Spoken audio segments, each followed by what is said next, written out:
कोई ऐसा पद निकालना हो या कुछ ऐसी, तो वो भले नहीं, हम कोई ऐसा नहीं कि एकांत में शास्त्र, हमारे पास समय नहीं रह गया अब शास्त्र पढ़ने का। जैसे होता ना अलग अलग समय, हमारे पास शास्त्र पढ़ने का समय, जहाँ एकांत हो बस जितना जो चल रहा है बस। अब समय नहीं है कि हम आँख खोल कर शास्त्र पढ़ें, अब हमें कोई जानकारी की जरूरत नहीं है। अब जेहि जाने जग जाए हेराई, जागे जथा स्वप्न, ये तो भगवान ने सेवा दी इसलिए बात करते हैं, नहीं हमारा मन बात करने का भी नहीं करता, बस यही करता है चुपचाप शांत बैठे रहो, जो चल रहा है उसी में आनंदित रहो। भगवान का सुमिरन करना सब शास्त्रों का सार है, और जो निरंतर चल रहा है तो फिर और कुछ जानने की जरूरत नहीं है। तो क्या पूछना चाहते हैं? ये कह रहे हैं कि आपने जब शास्त्र पढ़े थे तो किन नियमों का पालन किया? अरे उस समय के नियम अब कोई पालन करना बड़ा कठिन है। जो आज तक सब कुछ याद है उसकी ब्रह्मचर्य, प्रधान लक्षण ब्रह्मचर्य। किडनी खराब है, बैठने लायक नहीं है, अगर कुछ भी हो रहा तो भगवान की कृपा और ब्रह्मचर्य। अगर ब्रह्मचर्य है तो स्मृति है, सब कुछ। तो ये सब साधन करने पर होता है। अब बाल्यावस्था से ब्रह्मचर्य रहे और आराधना भगवान की करते रहे, तो अब जो पूछो वो फौरन पीछे जो हमने पढ़ा है वो फौरन पकड़ करके सामने ले आएंगे। मतलब मैं ये कहना चाह रहा था कि जैसे आप बता देते थे कि पद्मासन और सिद्धासन लगाने की मैं कोशिश करता हूँ, तो उससे जो मुझे फायदे मिले कि खाना कम हो गया, नींद भी कम हुई और मेमोरी पावर बढ़ी। मतलब मेरे पिछले मार्क्स की तुलना में अब की बार ज्यादा भी आए। तो मैं पूछ रहा हूँ कि सांसारिक लक्ष्य को भी प्राप्त करने के लिए हम ब्रह्मचर्य। अब आप देखो, विचार शुद्ध, आचरण शुद्ध, भोजन शुद्ध, नशा न करे, ब्रह्मचर्य से ऐसे कितने बच्चे रह रहे हैं, कितने बच्चे। हॉस्टल में जाके गणित लगा लो, यहाँ बैठ करके 12 वर्ष का बच्चा कह रहा था कि हमारी गर्ल फ्रेंड हो, मैं हस्त मैथुन का शिकार हूं। उनका कै साल के हो? बोले 12 साल के।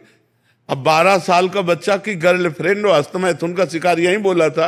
अब आप विचार करो, 12 वर्ष ये कोई काम वाली अवस्था है? 20-22 वर्ष तक ब्रह्मचर्य रहो, इसके बाद माता पिता की अनुमति से धर्मयुक्त ब्याह करो और फिर गृहस्थी में जाओ, तब तो बात समझ में आवे। एक बच्चा व्यसन से इतना ग्रसित हो जाता है कि वो अपनी माता की हत्या कर देता है पैसा मांगने पर।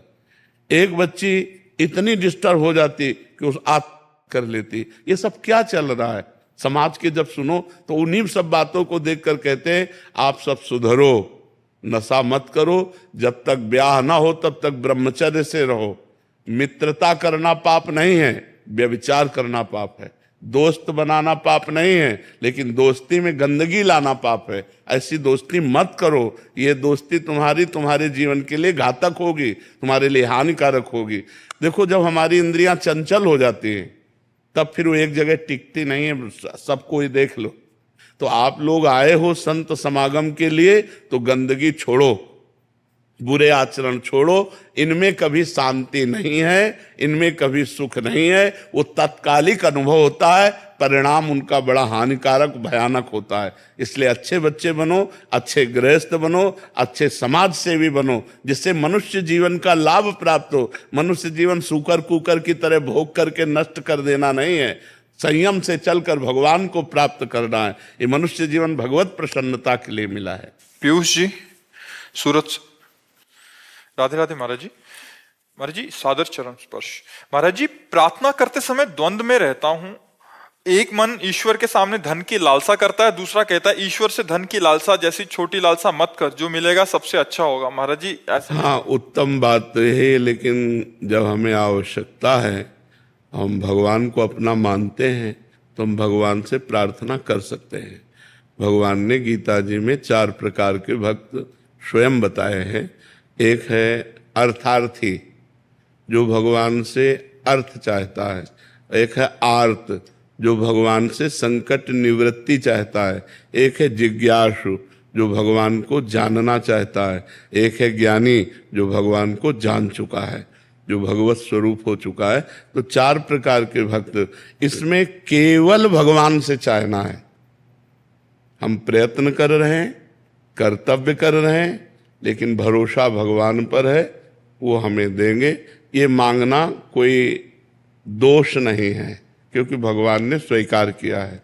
अर्थार्थी भक्त, जो जैसे ध्रुव जी ने जब महाराज उत्तानपाद की गोद में बैठना चाहा तो जो महाराज की दूसरी पत्नी थी उनका नाम था सुरुचि। उन्होंने एक थप्पड़ मारा और कहा कि अगर इस चक्रवर्ती सिंहासन पर बैठना है तो मेरे गर्भ से पैदा होना पड़ेगा। तो सुनीति से पैदा हुआ है, इसलिए जा नारायण की तपस्या करो, मेरे गर्भ में प्रकट हो, तब तो इस सिंहासन का अधिकारी। कठोर शब्द बोले। ध्रुव जी माता सुनीति के पास गए और कहा, माँ विमाता ने ऐसा ऐसा। तो उनका बेटा ठीक कहा है महाराज, मुझे पत्नी के आप तो दासी भी नहीं समझते हैं। यदि तुम भगवान नारायण की तपस्या करो, नारायण को प्रसन्न करो, तो जो चाहोगे वो प्राप्त हो जाएगा। सही सलाह दी माँ ने। ध्रुव जी 5 वर्ष की अवस्था के थे। दृढ़ निश्चय किया 5 वर्ष के बालक ने कि भगवान नारायण को प्रसन्न करके मैं ऐसा पद प्राप्त करूंगा जो मेरे पिता और पितामह को भी प्राप्त नहीं है। पिता उत्तानपाद, पितामह मनु जी और प्रपितामह ब्रह्मा जी। ज्यादा सृष्टि नहीं, बिल्कुल नजदीक ही है। ध्रुव जी निकले नगर से बाहर, तो जब कोई भजन करने का भाव करता है तो भगवान किसी संत से मिला देते हैं। तो देवर्षि नारद जी मिल गए। देवर्षि नारद जी को प्रणाम किया ध्रुव जी ने। तो ध्रुव जी से पूछा कि तुम 5 वर्ष की अवस्था के हो और बिना किसी सुरक्षा के राजकुमार हो, कहाँ जा रहे हो? तो उन्होंने कहा, मैंने निश्चय किया है कि मैं एकांत क्षेत्र में जाकर भगवान का भजन करके भगवान नारायण को प्रसन्न करूंगा। अच्छा, तो तुम्हारे पिता की गोद में बैठने के लिए तुम्हारी विमाता ने मना किया, इसलिए मैं चलो अभी चक्रवर्ती सम्राट पद का अभिषेक करवा देता हूं, अभी आदेश करूंगा उत्तानपाद तुम्हारे अभिषेक कर दे।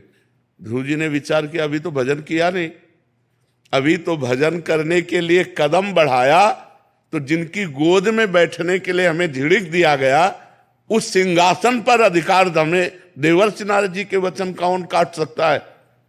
तो उनका गुरुदेव अब नहीं, अब कदम पीछे नहीं हटेंगे, और विश्वास हो गया। और उनका मैं भगवान का आराधन करके ही प्राप्त करूंगा। तो उनका जंगल है, पहले प्रलोभन दिया, फिर भय दिखा रहे हैं। जंगल है, सिंह भेड़िया बड़े बड़े ऐसे जानवर तुम्हें खा जाएंगे, तुम जंगल में कैसे तपस्या करोगे? तो ध्रुव जी ने विचार करके कहा कि यदि मेरी भगवान रक्षा करेंगे तो कोई भी बाल बांका नहीं कर सकता, और यदि मेरी मृत्यु है तो यहां महल में भी मैं मर जाऊंगा, इसलिए मैं निश्चय करता हूं कि भगवान की आराधना छोड़ नहीं सकता। देखा चेला पक्का, तो वहीं गुरु मंत्र दे दिया 12 मंत्र का, और कहा जाओ भगवान तुम पर कृपा करे। तो ये मथुरापुरी में आए, मधुबन मथुरापुरी को कहते हैं, और यहीं आकर यमुना के पावन तट पर 12 मंत्र का अनुष्ठान किया। मथुरा भगवान की नित्य सिद्ध स्थली है, वैसे भी भगवान प्रकट हुए, लेकिन शास्त्रों में मथुरा की बड़ी महिमा वर्णन की गई है। मथुरा नित्य कृष्ण को वास, निस दिन श्याम न छाड़त पास, तास सकल लीला के। 6 महीने में भगवान का दर्शन प्राप्त कर लिया, और वो अटल पदवी प्राप्त की कि आज भी सप्त ऋषि उस परिक्रमा करते हैं उस पद की जहां ध्रुव जी विराजमान है। तो यदि हम धन भी चाहें तो केवल भगवान से चाहें, और भजन करें, भगवान की आराधना करें, और अपने कर्तव्य का पालन करें, तो वो धन मांगना भी सार्थक हो जाएगा। जो हम कामनाएं करें वो भगवान से करें, पर ऐसे न करें जैसे आजकल लोग करते हैं। अब आपको 500 रुपए का भोग चढ़ा देंगे, आप हमारी एक कामना पूरी, तो तुम नौकर समझे हो क्या भगवान को? तो भगवान तो मालिक है यार, नौकर थोड़ी है। अपने पिता से जैसे मांगा जाता है, अपनी माँ से जैसे मांगा, वहां माँ से पिता से ये बात कहते हैं क्या कि आपको इतना खवा पिला देंगे, आप थोड़ा हमको 1000 रुपया दे दी? अधिकार पूर्वक मांगते हैं, क्योंकि आप हमारे पिता हो, आप हमारे माता हो। ऐसे हम अधिकार पूर्वक भगवान से मांगे, पर भगवान अंदर की बात देखते हैं। यदि अन्य आश्रय है तो फिर भगवान जल्दी नहीं सुन, अनन्य भाव से। पर आराधना जरूरी है। ध्रुव जी ने कैसी आराधना की? एक चुल्लू जल पी करके, फिर पत्ता सूखा खाकर, फिर उसको भी छोड़ दिया, वायु पीकर 6 महीने में भगवान को अपने सामने प्रकट कर लिया। तो हम आराधना, अब पीते हैं शराब, खाते हैं गंदे भोजन, मनमानी आचरण करते हैं, बोले भगवान हमारी कामना पूर्ण से पूर्ण हो जाएगी। तपस्या करो, साधना करो, पवित्र आचरण करो, व्रत उपवास करो, तब भगवान की जो हम आराधना करके कामना करेंगे तब हमारी बात पूरी होगी। जी। गहना होटवानी जी। राधे राधे। राधे राधे महाराज जी। महाराज जी, आप पूछ रहे हैं कि भक्ति में कोई व्यक्ति किस प्रकार इतना गहरा हो सकता है कि वो लोगों का इस पे प्रभाव ना पड़े और मन को स्थिर रखकर सांसारिक सुख और व्यक्तिगत बंधनों से सच्चा वैराग्य विकसित देखो, जितना भजन करोगे उतने तुम्हारा मन बलवान होता जाएगा। निर्मल और बलवान मन मान अपमान सुख दुख लाभ हानि सबको सह जाता है। मलिन और कमजोर मन भोगों में जाता है। इतना मलिन कमजोर हो जाता है कि एक आदमी तम्बाकू भी नहीं छोड़ सकता। अगर वो तम्बाकू खाता है, उसे को छोड़ने के बाद तो उसे डर लगता है। गलत आदतें नहीं छोड़ सकता, ये कमजोर मन की बात है। और जब बलवान मन हो जाता है तो पूरे विश्व का त्याग कर सकता है, वो सर्वस्व का त्याग कर सकता है। इसलिए नाम जप करो, नाम जप करने से मन पवित्र और बलवान होता है। जितना नाम जप करोगे उतने तुम्हारा मन पवित्र और बलवान होता चला जाएगा। इसमें पैसा नहीं खर्चा होता। उठते बैठते चलते फिरते राधा राधा राधा राधा राधा आप करके देख लो, बहुत आनंद का अनुभव होगा। जितना आनंद मन में आएगा उतनी गंदी बातें छूटती चली जाएंगी, और जितना मन सूखा रहेगा उतने वो बाहर आनंद की खोज करेगा। और बाहर आनंद है नहीं तो भागा घूमेगा इस व्यक्ति से उस व्यक्ति, इस स्थान से उस स्थान, इस वस्तु से उस वस्तु, और उसे सुख कभी मिलेगा नहीं। सुख अंदर है, बाहर नहीं है। हमारी बात मान लो, जब आप अंदर में घुसोगे तो सुख ही सुख है, पर अंतर्मुख होना आता नहीं। हम लोग बहिर्मुख हो चुके हैं। इसलिए नाम जप करो, नाम से सब ठीक हो जाएगा। कृष्णपाल सिंह जी। राधे राधे महाराज जी। महाराज जी, आप कह रहे हैं कि कभी कभी ऐसी परिस्थिति आती है, आप एक राजनीतिक पार्टी में हैं, कह रहे हैं कि आपस में पार्टी में दो व्यक्ति आपस में मुकदमा कर देते हैं, हम दोनों को समझाने का प्रयास करते हैं लेकिन वो मानते नहीं। उस परिस्थिति में हमें क्या करना चाहिए महाराज जी? क्या समझाना उचित रहेगा या छोड़ दें? होई सोई जो राम रचि राखा, को करि तर्क बढ़ावे साखा, अस कही जपन लगे हरि नामा। पहले भगवान शिव ने सती जी को समझाने की चेष्टा की, और जब नहीं समझी तो छोड़ दिया। होई सोई जो राम रचि राखा। अब जो होना होगा भगवान ने रचा होगा वही होगा, और अपना भगवान का नाम स्मरण करने लगे। अपना उद्देश्य एक बार समझाना बनता है, एक बार हम समझाते हैं, और जब नहीं समझता तो उसे भगवान के ऊपर छोड़ देते हैं। उस मामले को भगवान सुलझा देंगे अपने आप। उस परिस्थिति में ऐसी स्थिति बन जाती है कि वो बर्बाद भी होते हैं, हाँ, और अपने भी खास होते हैं। बिल्कुल। तो दुख अपने को दोनों की तरफ से होता। सती जी जब भगवान शंकर के समझाने पर नहीं मानी और जाके सीता का वेश रख लिया, भगवान ने जब ध्यान में देखा, भगवान से भी आके झूठ बोल गए। जब भगवान ने ध्यान में देखा तो सती जी का त्याग कर दिया। त्याग होने के बाद यज्ञशाला में गई और भस्म हो गई। तो अगर ठीक समझाने वाले की बात ना समझी जाएगी तो बर्बाद तो होना ही पड़ेगा, नष्ट होना ही पड़ेगा। अब आपको धैर्यपूर्वक भगवान का नाम जप करते हुए ये देखना पड़ेगा, क्योंकि समाज बिना शास्त्र और संतों के सुधर नहीं सकती। आपस का राग द्वेष, आप एक बढ़ रहा है तो दूसरा ईर्ष्या कर रहा है, जरा जरा सी बात में लड़ाई झगड़ा हो रहा है। हम संतोष, धैर्यवान, गंभीर तभी बनेंगे जब शास्त्र स्वाध्याय करें, भगवान की आराधना करें, नाम जप करें। अब कहाँ शंकर जी के मंदिर गांव गांव बने हैं, लेकिन गांव के कितने लोग पानी चढ़ाने जाते हैं हमें ये बताओ। मंदिर बने हैं, बड़े बड़े मंदिर बने, लेकिन एक लोटा केवल स्नान करके चले जाओ और जल चढ़ाओ तो तुम्हारी बुद्धि शुद्ध हो जाए, थोड़ी आराधना तो कर लो। लेकिन नहीं, अब तो चलने लगा है बेड टी। भाई पहले लोग पानी भी नहीं पीते थे, सूर्य को अर्घ देकर शंकर जी की आराधना, माता पिता की आराधना। 8-9 बजे तक सोना है तो शंकर जी को कौन जल चढ़ाने जाए, कौन आराधना करे?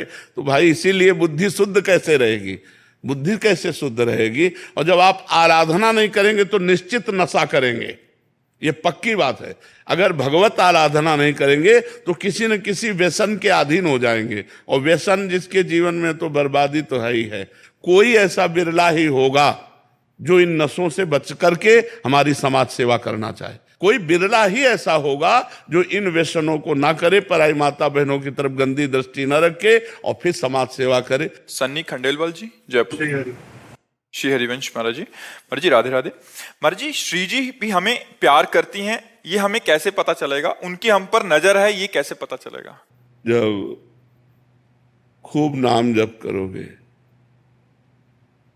नाम जप अगर चल रहा है, हरिवंश कृपा हरिवंश कहें, हरिवंश कहें हरिवंश लहें, हरिवंश सुलाभ सदा तिनके, सुख संपत्ति दंपति जो जिनके। जब हमारी जिह्वा पे प्रिया प्रीतम का नाम हो, हमारे हृदय में उनके लिए तड़पन हो, हमारे आचरण परम पवित्र हो, सब में हमारे हृदय में दया परोपकार की भावना हो, तो समझना चाहिए हम पर श्री जी प्रसन्न हैं, हम पर भगवान प्रसन्न है। यदि ऐसे आचरण हो और निरंतर भगवत स्मृति हमारे हृदय में, तो भगवान की विशेष कृपा हम पर है। नहीं तो कृपा तो सब पर है, भगवान दया तो सब पर कर रहे हैं, लेकिन सब कृपा और दया का तिरस्कार करके मनमानी आचरण कर रहे हैं, तो वो कृपा नहीं हुई। कृपा है जब हमारे शास्त्र के अनुसार आचरण हो जाए, हमारा मन भगवत स्मरण परायण हो, हमारी वृत्ति दया परायण होकर परोपकार की भावना में हो, तो हमारे ऊपर भगवान प्रसन्न है। प्रेम कुमार जी बिहार से। श्री हरिवंश महाराज जी। महाराज जी, मनुष्य के अंदर जीव तत्व के रूप में भगवान विराजमान है, तो मनुष्य बाहर किस भगवान को ढूंढने का लक्ष्य? नहीं तो मनुष्य कौन है? वही तो तत्व है। अपने को भूल गया और शरीर मान लिया, इसीलिए भ्रमित हो रहा है। अब साधना करो, अज्ञान नष्ट हो, शरीर भाव क्षीण हो, तो ब्रह्म भाव प्रकट हो जाए, जो है वही प्रकट हो जाए। जैसे निर्मल और शांत जल में नीचे क्या है ये दिखाई देता है, ऐसे निर्मल और शांत मन में परमात्मा स्वरूप का अनुभव होता है। अभी मलिन और अशांत मन है, इसे शांत करो, इसी की साधना है। पवित्र भोजन पाओ, ब्रह्मचर्य का पालन करो, नाम जप करो, देखो मन शांत हो जाएगा। विचार प्रवृत्ति में नशा करो, गंदा भोजन करो, मन शांत रहेगा, मन चंचल रहेगा। अशांत और चंचल मन संसार में जाता है, भोगों में जाता है। शांत और स्थिर मन परमात्मा में लगता है। समझ पा रहे हो? तो नाम जप करो, साधना करो। मनुष्य जीवन साधना के लिए मिला है। गुरु चरणों का आश्रय लेकर डट के साधना करो, तो अपने स्वरूप का बोध हो जाए। क्या नाम जाप करें? अब ये तो गुरु से आपने दे दीजिए एक बार राधा नाम। राधा राधा राधा राधा राधा। आपको राम। नीरज मिश्र जी। राधे राधे महाराज जी। महाराज जी, गुरु से प्रश्न करने या पूछने की क्या मर्यादा है? गुरु अपराध ना बने ताकि। पहली बात तो जो हमें जानकारी हो वो प्रश्न ना करें। जो हमें शास्त्र और गुरुदेव से संतों से जानकारी हो गई है, उसे प्रश्न ना करें। परीक्षा के लिए उनके प्रश्न ना करें। दूसरी बात, जिस जानकारी में हमें संशय हो, नम्रता पूर्वक भगवान ने आदेश किया गीता में, प्रणिपातेन प्रश्नया। प्रणिपातेन साष्टांग दंडवत नम्र होकर, दे प्रभु मेरे मन में ये जिज्ञासा है, हमारे मन में ये संशय है, बिल्कुल वास्तविक को हृदय से पूछ रहा है, जो वो बता दे। उसमें यदि संतुष्टता ना हो, फिर हाथ जोड़ कर, प्रभु आपने बताया पर इसे और विस्तार से बताइए जिससे मैं समझ पाऊं, मेरी समझ में नहीं आ रहा। जब हम जानकारी होते हुए उनकी परीक्षा के लिए प्रश्न करते हैं, तो अपराध बनने की संभावना होती है। यदि हमें जानकारी नहीं है, तो फिर हम जो उत्तर मिल रहा है उसमें संतुष्ट रहें। तो ऐसे प्रश्न करने से अपराध बनता है, जहां हम नहीं करते जाएं और तर्क विवाद करते जाएं। ऐसे नहीं, संतों से अपनी जिज्ञासा शांत करने के लिए प्रश्न किया जाता है, तो वहां अपराध नहीं बनेगा। जहां हमें जानकारी है वो हम प्रश्न ना करें। जिस जानकारी में संशय है, जिज्ञासा है, उसको प्रश्न करें। भगवान के लीला चरित्रों का विस्तार से श्रवण करने के लिए बड़े बड़े ब्रह्म ऋषियों ने आपस में परस्पर प्रश्न उत्तर करके लीला रसास्वादन कराया है हम सबको। नहीं, चाहे रामायण में देखो, भागवत में देखो, तो प्रश्नकर्ता जब प्रश्न करता है तो उत्तर देने वाला और लीला चरित्रों का विस्तार रसास्वादन कराता है।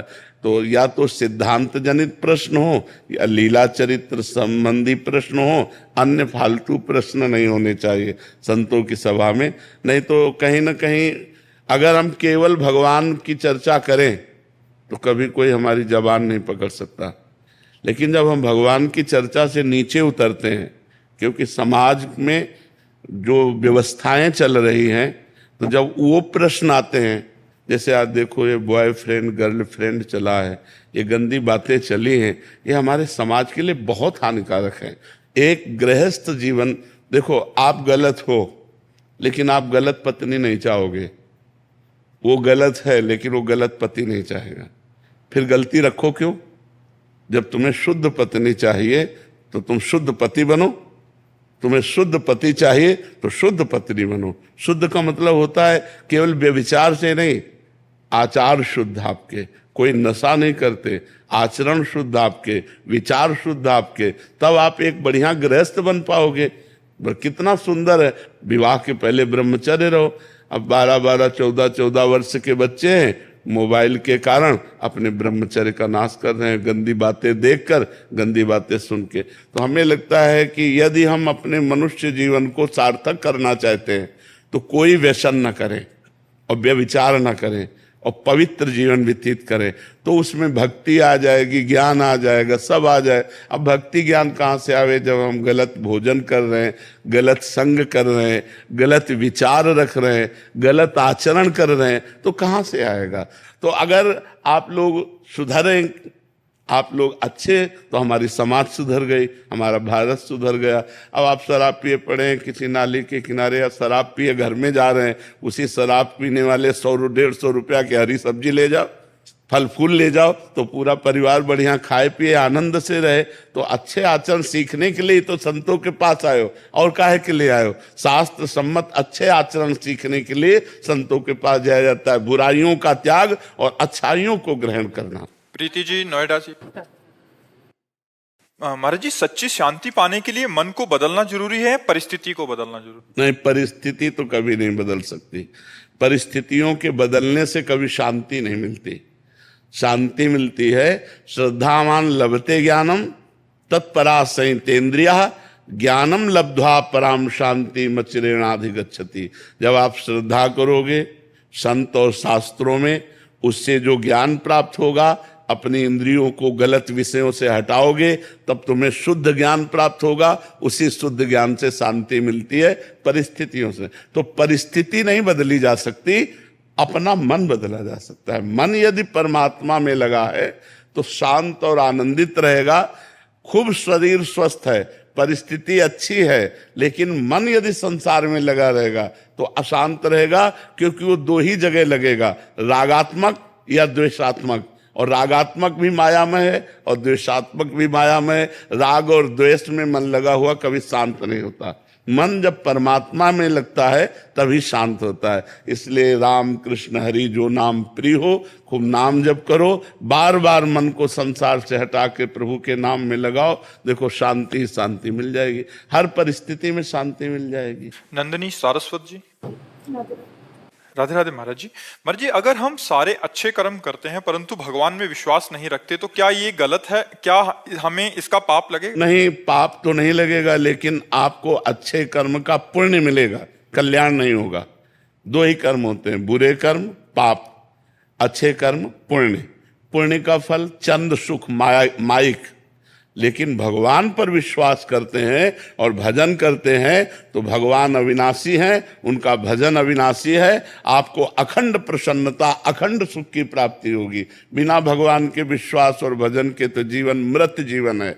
जिन हरि भगत हृदय नहीं आनी, जीवित सौ समान ते प्राणी। गोस्वामी तुलसीदास जी कहते, जिनके हृदय में भगवान की भक्ति नहीं, भजन नहीं, वो जीते जी मुर्दे के समान टहल रहे हैं। क्योंकि क्या है, कितना भी कमा लो, कितना भी खा लो, कितना भी भोग लो, मरोगे तो तुम्हारे साथ कुछ जाने वाला नहीं, और राम कृष्ण हरि जपा नहीं तो जीवन व्यर्थ ही तो गया ना। जो मरने के बाद हमें मिलने वाला है वो भगवान के भजन के बल से मिलता है, नहीं तो वही नरक वही स्वर्ग बार बार भोग कर फिर कीड़ा मकोड़ा कौन सी योनि में जाएं। इसलिए जीवन की सफलता भगवान पर विश्वास करके उनका भजन करना है। साहिल जी, हरियाणा से।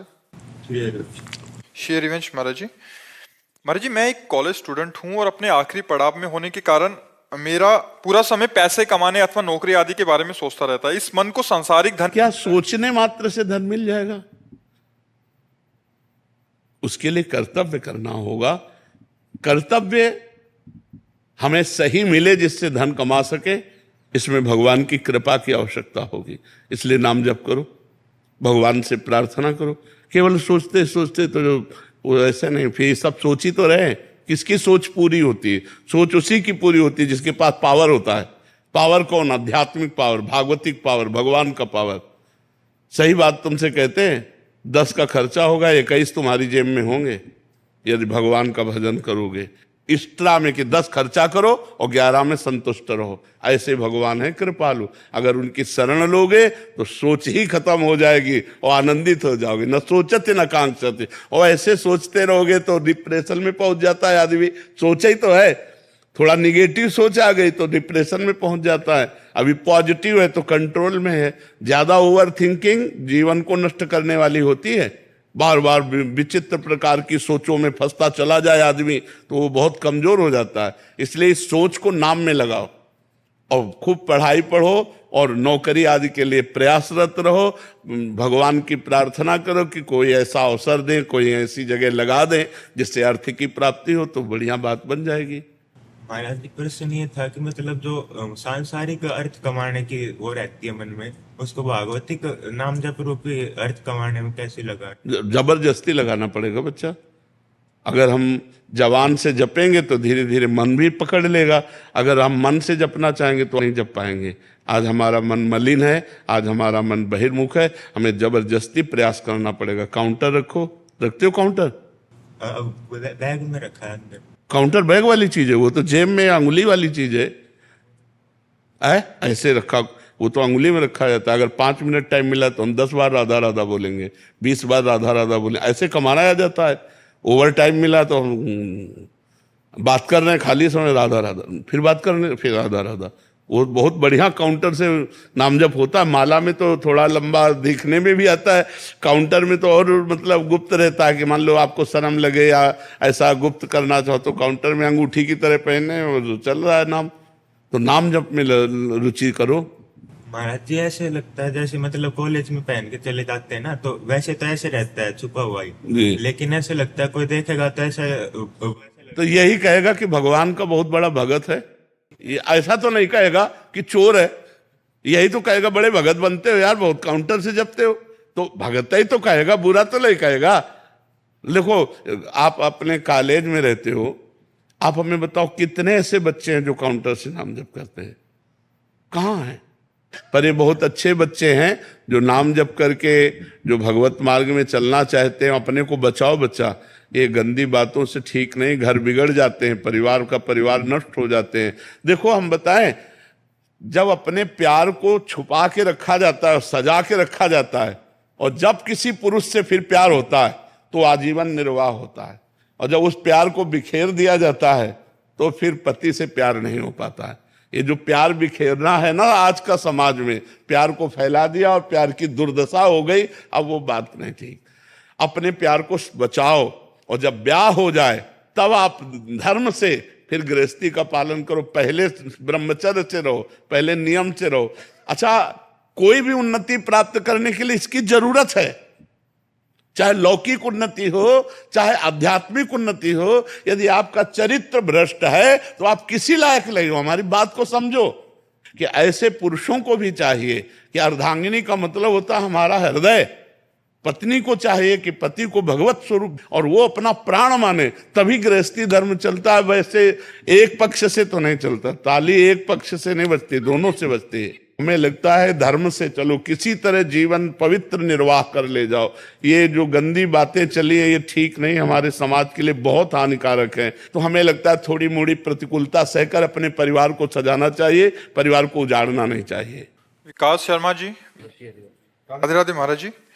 महाराज जी, अमेरिका से राधा रानी की कृपा से मुझे और मेरे परिवार को बहुत आरामदेह जीवन दिया है श्री जी ने, लेकिन मंदिर में जाता हूँ भगवान के दर्शन के लिए तो मन में लालच ही लालच आता है कि भगवान मुझे और माया, महाराज जी कह रहे हैं कि मतलब और लालच आता है कि और मिले। कोई बात नहीं, कोई बात नहीं। भगवान से ही तो मांग रहे हैं ना, वो लक्ष्मीपति है। कोई बात नहीं, आप मांगिए और नाम जप कीजिए और अच्छे आचरण से चलिए, वो देंगे।